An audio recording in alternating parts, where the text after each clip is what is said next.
Bonjour et bienvenue à Virage Vert. Notre thème d'aujourd'hui, l'énergie. L'énergie sur toutes ses formes, mais également l'énergie qu'on peut économiser. Nous irons voir Nature Action Québec avec son programme Éconologie qui nous donne plusieurs petits trucs pour économiser de l'énergie à la maison. Également un programme de subvention pour faire des rénovations chez soi, économiser de l'énergie. Mais premièrement, allons voir à Richelieu un projet qui a rallié toute la communauté, un centre d'interprétation des énergies renouvelables juste à côté de l'école.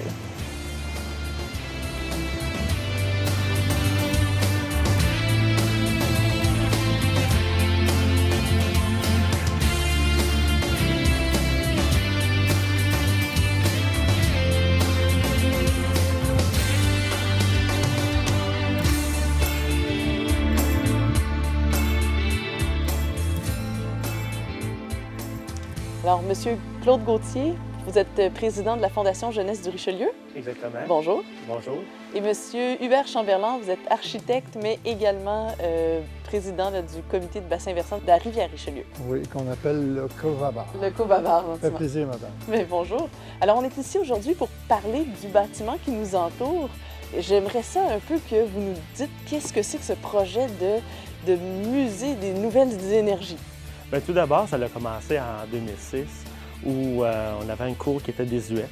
On avait besoin vraiment de nipper un peu la cour. Les parents se plaignaient justement à cause c'était un lac et non plus un gazon vert là, comme on a aujourd'hui. Donc, les parents se sont immobilisés. Donc, on a voulu intégrer des modules de jeu, mais également, pas seulement mettre des modules de jeu, mais mettre un côté pratique au niveau pédagogique. On voulait parler d'environnement. Ici, l'école de Richelieu, c'est une école Brundtland. Donc, on a eu l'idée de rejoindre tous les différents éléments, éoliennes, capteurs solaires, toit végétal, une serre, mais tout ça dans un lieu, dans une cour d'école. Donc, par la suite, on est allé rencontrer des partenaires, voir s'ils voulaient embarquer dans le projet. Et finalement, ça fait boule de neige. Puis, on était capable vraiment de partir de l'avant avec ce projet. Donc, en 2007, on a fait les modules de jeu. Et en novembre 2007, également dans la même année, on a commencé à construire le centre ici. Donc, pour l'instant, on voit déjà en place la cour avec le gazon qui est vraiment vert où on peut aller se promener. Oui. Il y a l'arbre à palabre dont j'ai entendu parler également, Oui. où les jeunes peuvent aller s'asseoir autour pour régler des conflits.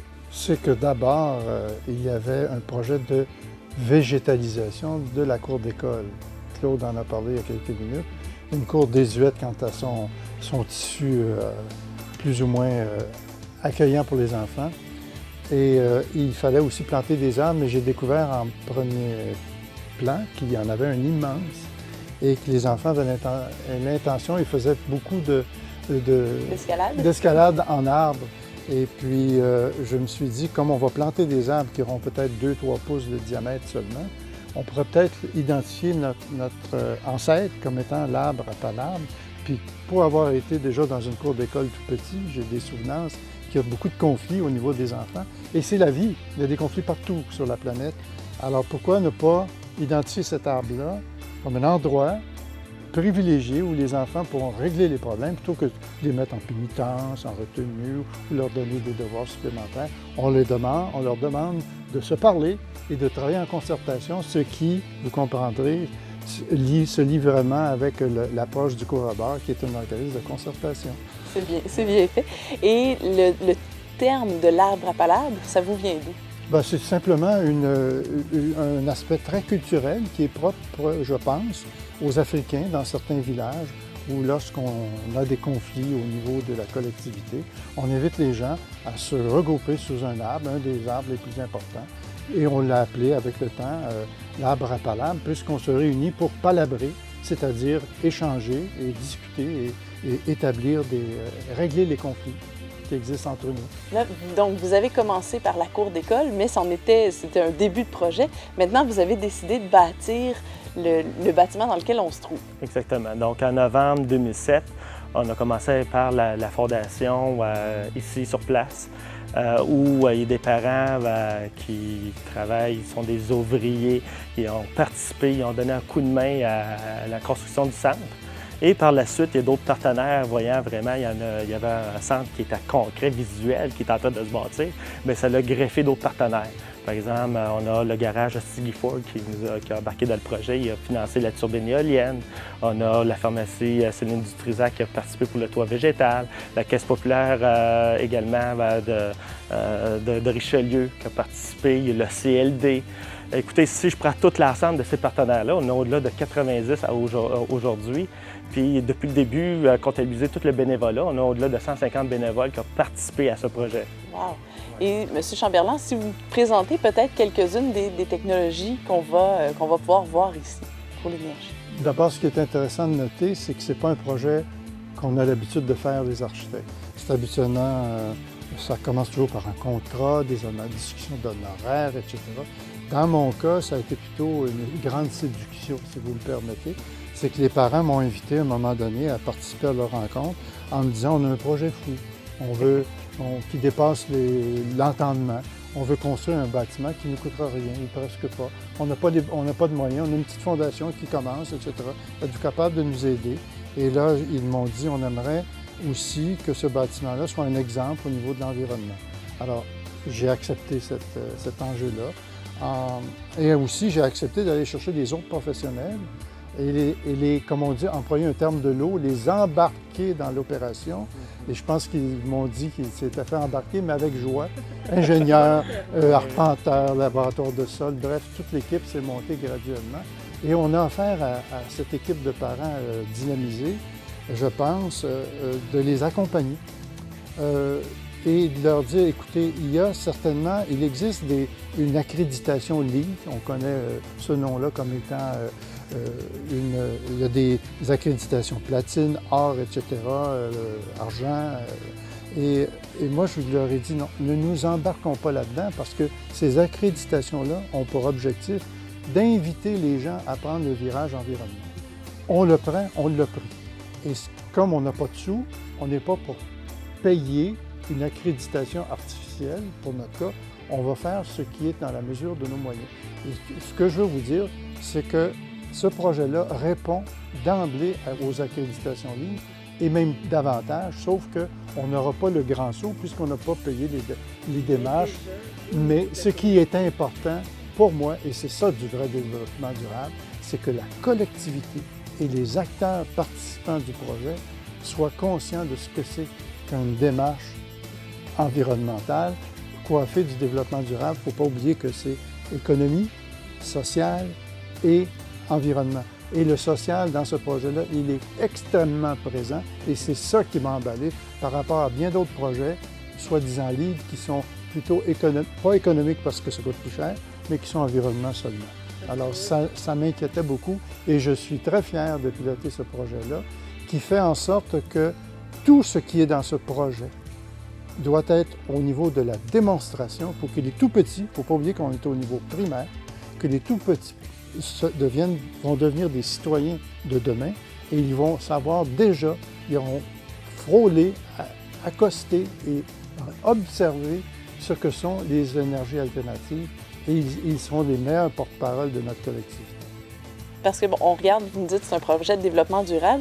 Au niveau économique, vous nous avez dit que la Fondation a dû aller chercher plusieurs partenaires. Au niveau social, si j'ai bien compris, c'est un projet qui va être également intergénérationnel. Exactement. Il y a l'implication de la communauté où les parents se sont vraiment donnés, ils ont participé énormément, mais également le fait d'avoir l'école, puis il va y avoir également des personnes âgées qui vont vous aider. Autant au niveau de la serre, au niveau des pousses, des activités qu'on veut mettre en place. Écoutez, les besoins sont là. Donc, il y a un centre de personnes âgées à côté. Donc, on va les sensibiliser, amener nous donner un coup de main. Donc, c'est intergénération. Donc, ça va être merveilleux de voir ce beau dynamisme-là dans la communauté. Parce qu'on sait très bien que si on prépare pendant février, mars, avril des pousses dans la serre, qu'on prépare un potager, puis que les enfants s'en vont en vacances en juin, qui s'occupe du potager jusqu'au mois de septembre? De là, l'intérêt d'avoir l'intergénérationnel, c'est-à-dire que les personnes âgées prennent la relève, ils ne sont pas loin, ils viennent ici. Mais ce qui serait intéressant de dire en quelques mots, c'est que ce projet, il a non seulement l'enveloppe du bâtiment qui est une approche d'énergie, conservation d'énergie passive, mais on y a mis une miniaturisation de plusieurs éléments comme une éolienne, et non pas à pale, mais à turbine, qui, elle, a la propriété de pouvoir s'intégrer à un bâtiment.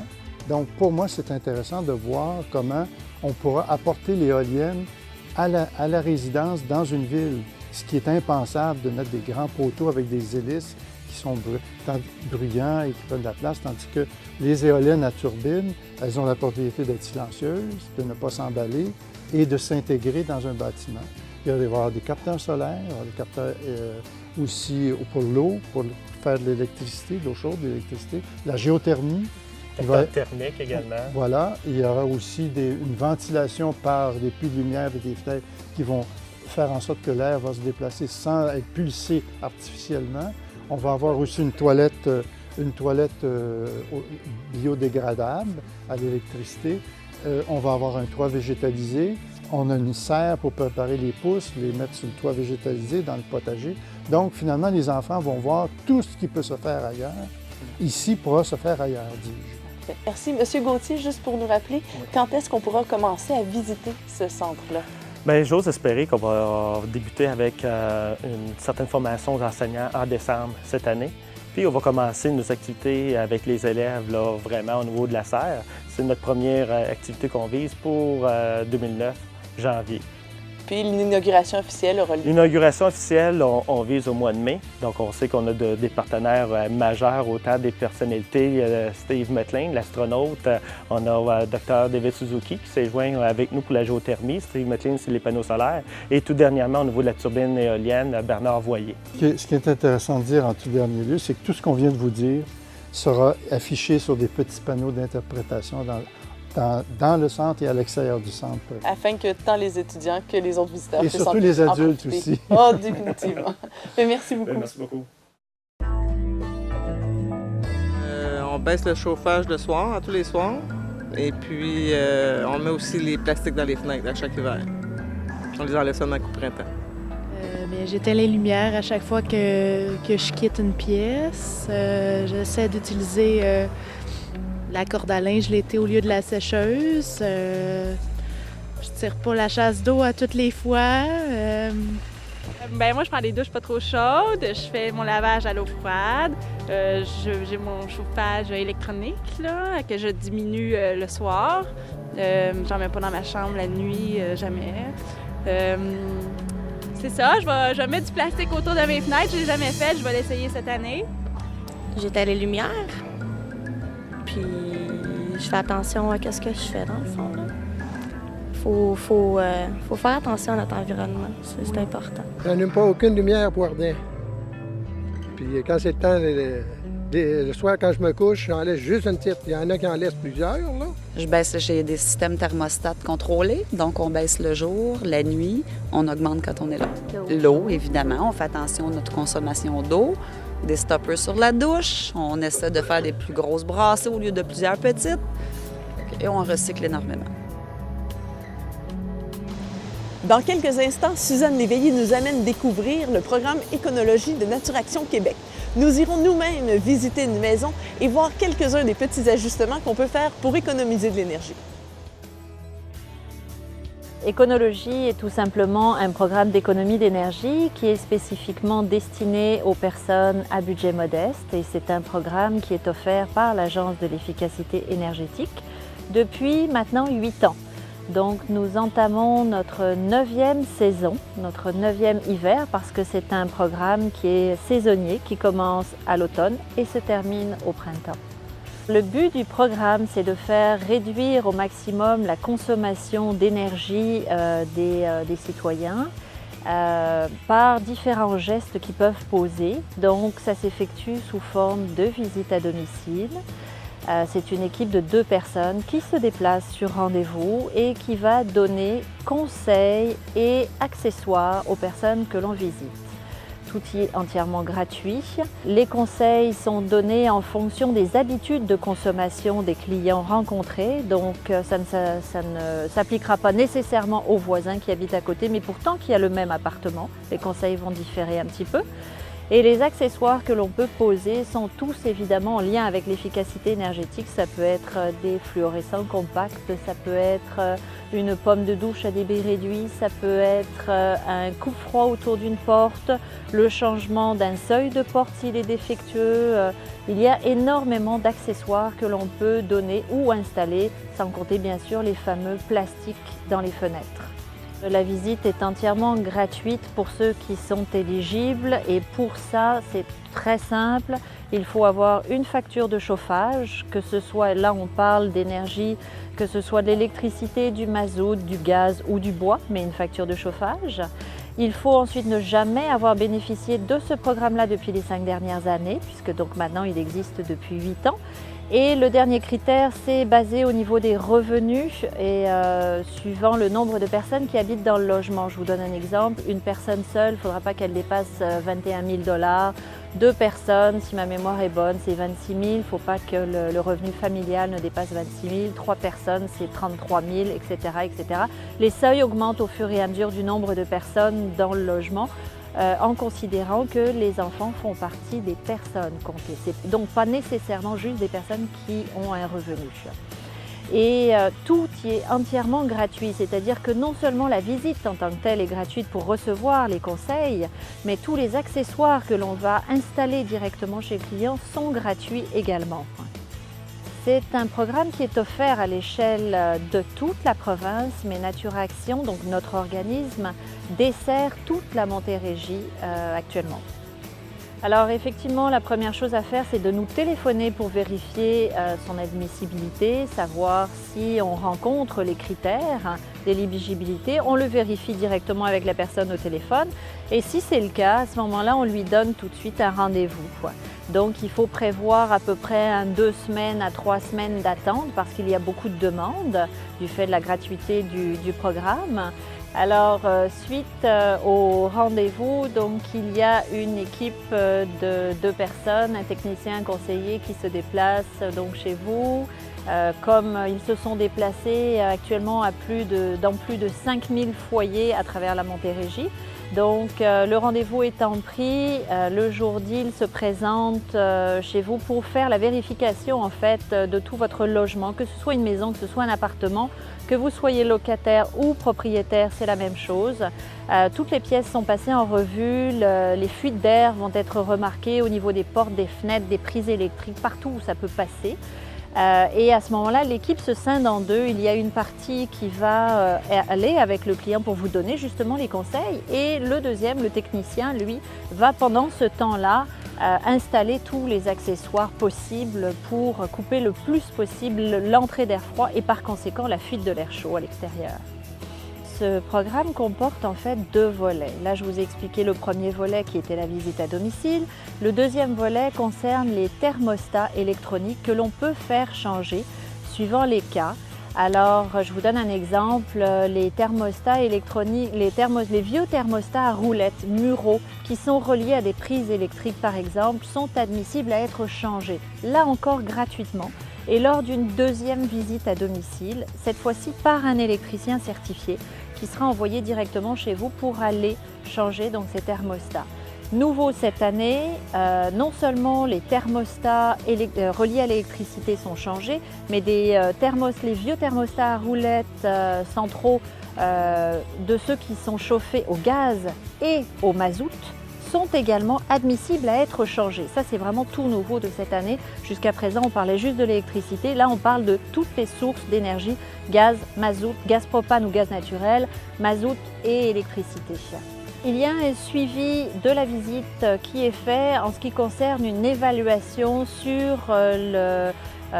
la façon dont s'est déroulée d'une part la visite et puis d'autre part sur ce que les gens ont pu apprendre et retenir de nos conseils parce qu'on en donne évidemment beaucoup lors de notre visite.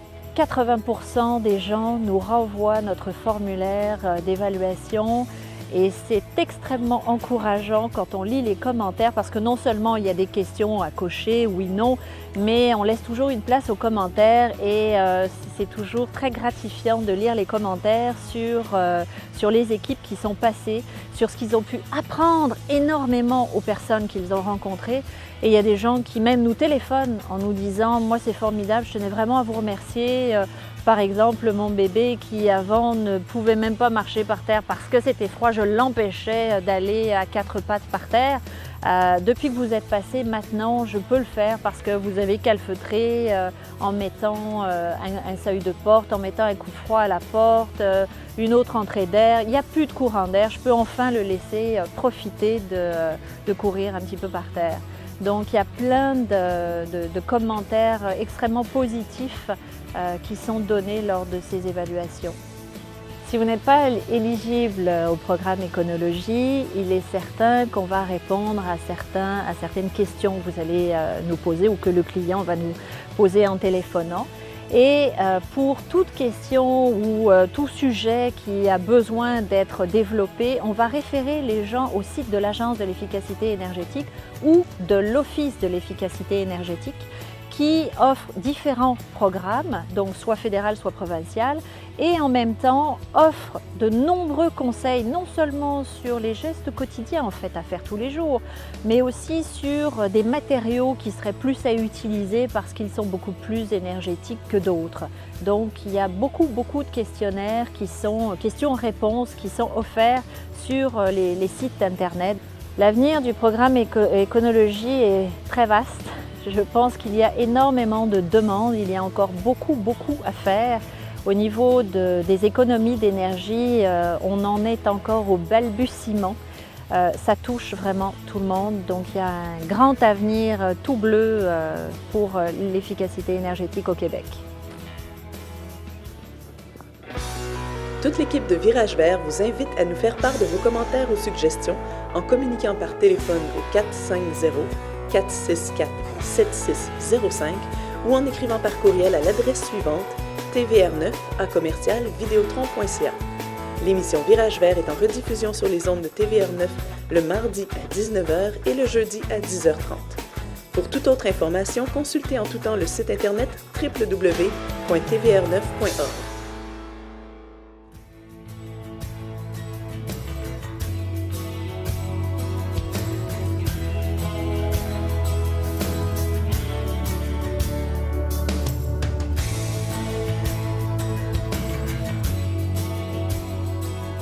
Le programme Réno Climat au Québec est un programme d'efficacité énergétique résidentielle pour les maisons existantes. La beauté de la chose avec Réno Climat, c'est que ça regroupe tous les autres programmes d'efficacité énergétique résidentielle. Donc on parle ici du programme Éco-énergie, de Ressources naturelles Canada, d'Hydro-Québec, ainsi que du Fonds en efficacité énergétique pour les maisons qui sont principalement chauffées au gaz naturel. Alors, la façon que ça fonctionne, Réno Climat, c'est que les gens nous téléphonent pour prendre rendez-vous. Alors, on va se déplacer au moment convenu pour venir faire une évaluation énergétique de la maison. On va relever différentes choses dans la maison, notamment l'isolation des fondations, des murs hors sol, des plafonds. Nous allons également procéder à un test d'infiltrométrie. C'est un test qui consiste à dépressuriser la maison dans le but de connaître son étanchéité à l'air. L'étanchéité à l'air est quand même un élément déterminant dans l'efficacité énergétique d'une maison. Suite à notre visite, nous rédigerons un rapport que nous enverrons aux clients dans les semaines qui suivent. Dans le rapport, les gens vont y retrouver l'étiquette Énerguide de leur maison. Donc, c'est la performance énergétique de leur maison comparée aux autres maisons. Ils auront aussi une liste détaillée des recommandations à faire et ainsi que les montants de subventions attribuables pour chacune de ces améliorations. Les raisons pour lesquelles les gens font appel au service Réno Climat, c'est pour connaître l'efficacité de leur maison, comprendre parfois les problèmes d'inconfort de la maison. Ils font également appel à nos services pour avoir les subventions des différents programmes en efficacité énergétique qui sont regroupés dans le programme Réno Climat. Alors pour les subventions, la façon de procéder, c'est qu'une fois que les gens ont réalisé les travaux sur leur maison, les travaux qu'ils voulaient faire, parce qu'il y a, il faut le dire, aucun travaux obligatoire. Donc on relève, nous, des choses qui mériteraient d'être améliorés, mais les gens sont libres de faire ce qu'ils veulent. Ils vont nous rappeler à l'intérieur d'une période de 18 mois. Donc, les améliorations de la maison doivent être faites à l'intérieur de cette période-là et la seconde visite également. Alors, nous allons vérifier l'augmentation de l'efficacité énergétique de la maison et nous nous occuperons de toutes les subventions auxquelles le client pourra avoir droit. Alors, le client n'aura pas à faire de démarche particulière. Le client n'a qu'à faire les travaux, conserver des factures, des achats de matériaux. Soit dit en passant, le client peut réaliser les travaux lui-même. On n'oblige pas que ce soit fait par un entrepreneur. Et nous nous occuperons de la demande de subvention au moment de la deuxième visite de la maison. Alors, des subventions sont possibles sur l'isolation des sous-sols, l'isolation des murs hors sol, l'isolation du grenier de la maison, l'étanchéisation à l'air du bâtiment, le remplacement de systèmes de chauffage, le remplacement de thermostats. Nous avons également des subventions pour le remplacement de toilettes, pour installer des toilettes à faible débit. On a des subventions pour les systèmes de ventilation, donc on va parler de VRC. On a aussi des subventions pour des systèmes de récupération de chaleur des eaux grises, chauffe-eau solaire, etc. Alors, le coût de l'évaluation pour une maison unifamiliale, incluant les 2 analyses énergétiques, est de 450 $. Mais l'Agence de l'efficacité énergétique du Québec paie 300 $ de ce montant-là. En fait, les gens n'ont qu'à débourser 149,95 plus les taxes. Alors, pour de plus amples informations, vous pouvez consulter le site Internet de l'Agence de l'efficacité énergétique du Québec ou vous pouvez nous téléphoner directement au 1-877-286-0550. L'émission d'aujourd'hui vous présentait les énergies renouvelables, mais à la fois quelques façons d'économiser l'énergie. Pour le prochain épisode, nous allons rencontrer les jeunes, cet espoir de demain, qui ont mis en place dès aujourd'hui des façons de faire environnementales à l'école. Mais d'ici là, je vous invite à prendre le virage vert.